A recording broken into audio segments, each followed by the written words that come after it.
Assalamualaikum warahmatullahi wabarakatuh. Halo siswa-siswi kelas 5. Bagaimana kabarnya hari ini? Semoga sehat selalu dan tetap semangat ya.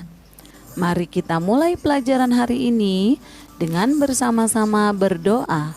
Bismillahirrahmanirrahim. Rabbi zidni ilman warzuqni fahman. Anak-anak, hari ini kita memasuki pelajaran 2 dengan tema mengenal nama Allah dan kitabnya. Yuk kita mulai dengan tema pertama.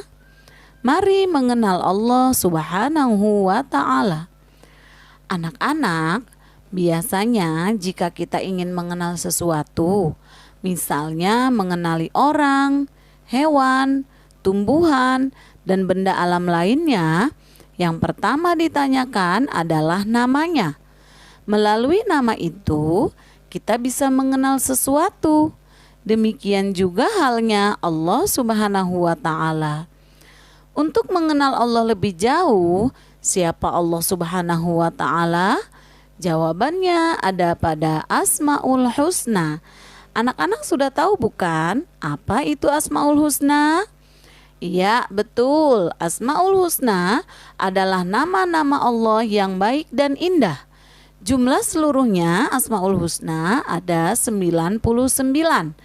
Akan tetapi, kali ini kita hanya akan membahas 4 Asmaul Husna saja, yaitu Al-Mumit, Al-Hayyu, Al-Qayyum, dan Al-Ahad. Sebelum kita bahas lebih lanjut, yuk kita sebutkan terlebih dahulu 4 Asmaul Husna tadi beserta artinya ya, dengan nada sholawat tipil qulub.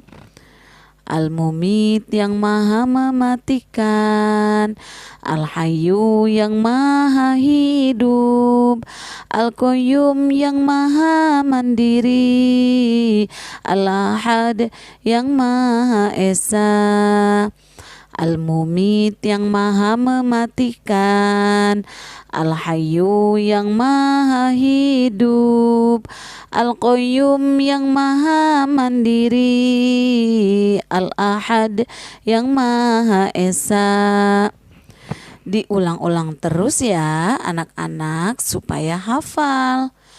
Oke, sekarang kita bahas satu persatu. Al-Mumit artinya Allah yang maha mematikan. Di dalam Al-Quran surat Al-Ankabut ayat 57, Allah Subhanahu wa ta'ala berfirman, Kullu nafsin za'iqatul maut. Setiap yang bernyawa pasti mati. Hanya Allah Subhanahu wa ta'ala saja yang tidak akan pernah mati.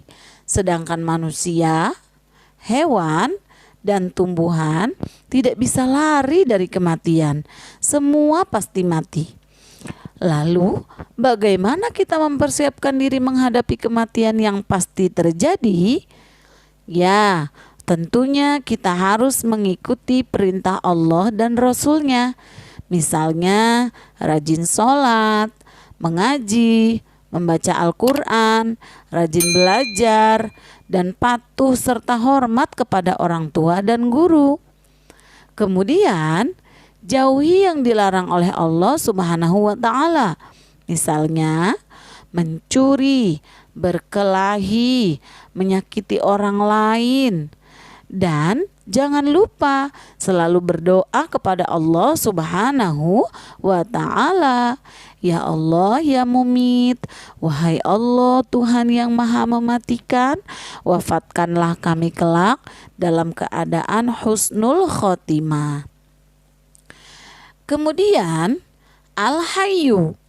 Al-Hayyu mengandung arti bahwa Allah Subhanahu wa ta'ala hidup kekal selamanya dan yang memberi hidup atau memberi nyawa kepada makhluknya.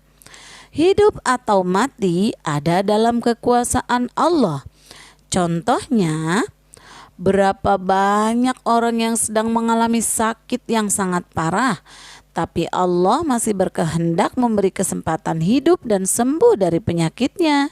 Sebaliknya, sering kita melihat orang yang tidak sakit dalam keadaan sehat walafiat.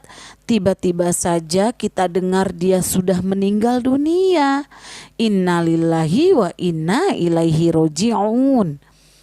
Nah, anak-anak, lalu bagaimana sikap kita untuk mensyukuri nikmat hidup ini?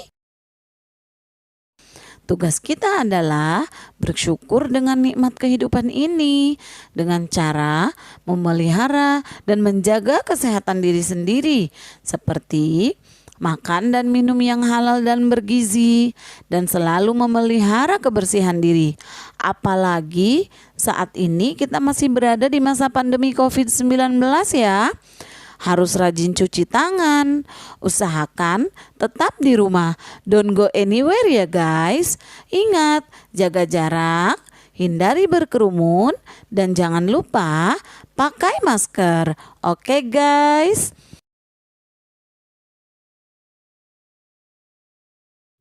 Anak-anak sekalian, kita masuk ke yang ketiga, yaitu Al-Qayyum. Artinya Allah yang maha berdiri sendiri atau maha mandiri.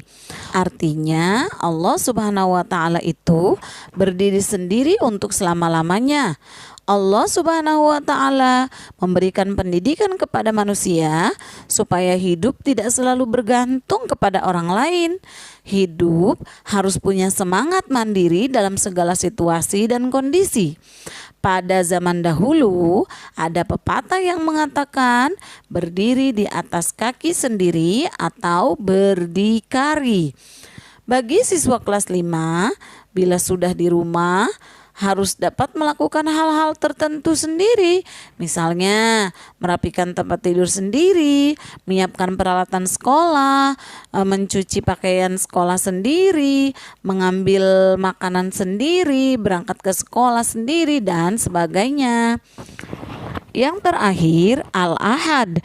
Artinya Allah Subhanahu wa ta'ala Maha Tunggal atau Esa yang tetap menyendiri dan tidak ada sekutu baginya.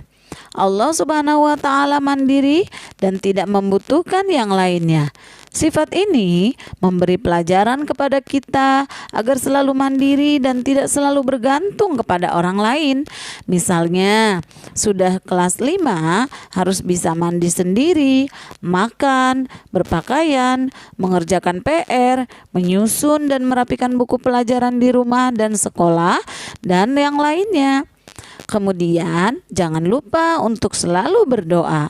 Ya Allah, Engkaulah Tuhan satu-satunya, tiada sekutu bagimu. Engkau tempat meminta, jadikanlah aku dapat hidup mandiri.